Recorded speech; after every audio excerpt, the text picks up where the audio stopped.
right, today's topic is the 3 C's of building a sexy brand.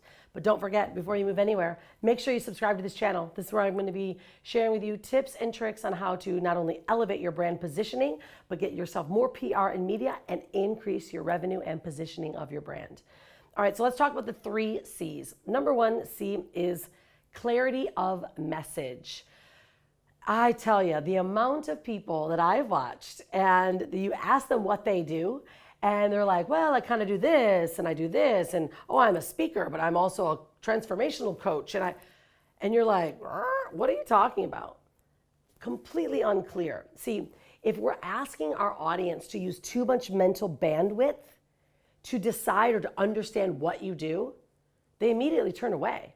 Think about the conversations you've had with people. Like, that's why they call them elevator pitches, right? So that you can nail what you do and how you do it very clearly and concise, as long as an elevator ride, which I think is like, I don't know, 30 seconds or something. But you've got to be able to get that clarity, because if they're using too much mental bandwidth, they're out. So what we call is a clear grunt tested message, a grunt test. I know that sounds quite silly. However, my really good friends at the celebrity branding, they talk a lot about grunt test or story brand. He talks a lot about grunt test, meaning a caveman could look at what you do and could grunt and say, I know exactly what it is. That's clarity, right? So it's called, does that brand pass the grunt test? They talk about that in story brand. And it's true, if you are not clear enough where you can say specifically, and here's the formula that I use, what I do and the desired outcome of my audience. So if you always hear me say, I always talk about we create sexy brands and turn them into profit-making machines. See, sexy branding is what I do, but a profit machine is what you want. So if you think that way when you're putting together your tagline and creating a clear and concise message, that's the way to do it. And so that you have an absolute yes when someone hears what you do. Second is a congruent message. Is your message congruent throughout all of your sales processes? So are they hearing videos from you? Are they looking at sales pages? Are they looking at the things that you do? And is it congruent with actually even how you're representing yourself? I see often where someone will have, let's say, a Facebook ad, and they go to the landing pages and they're completely off. The coloring's even off, right? The message is off.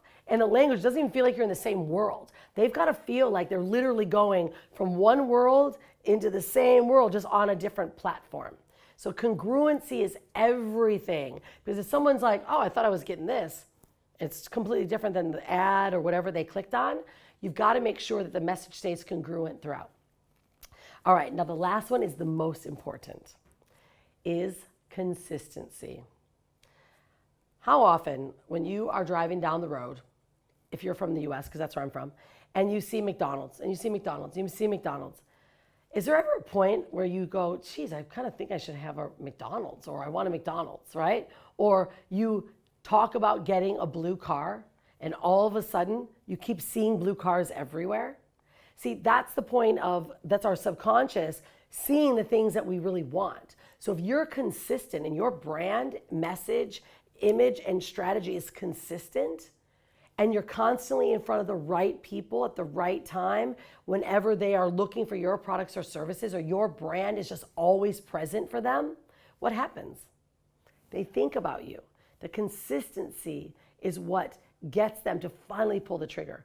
We know in marketing it takes still, even now, like 19 different times for someone to actually say yes and to actually click 19 different times. That's a lot of marketing. So the more your brand can be in front of your audience consistently, clearly, and congruent, the better opportunities you have for them to say yes. All right, that's all for today's tips. But don't forget, make sure you're subscribing to this channel and leave a comment down below. I'm here to help you get your brand to the space it deserves to be so that you can get into more PR and media, so you can be exposed and reposition your brand as the expert in your niche and not be the best kept secret. So guys, branding tips for today. This is your sexy brander, Rhonda Swan, the CEO of the Unstoppable Branding Agency. I'm going to leave you with this. If you're going to create a brand, create a sexy brand. And if you're going to be anything, be unstoppable. Don't forget to subscribe. We'll see you next time. Hey guys, I hope you enjoyed that video. And don't forget, subscribe and tap on that notification button so you find out every time we drop a new video. And if you want to get more of these videos and find out how to get featured in more PR and media and expand your brand, then make sure you hit that one or you hit that video on over there. We're going to give you a lot more information.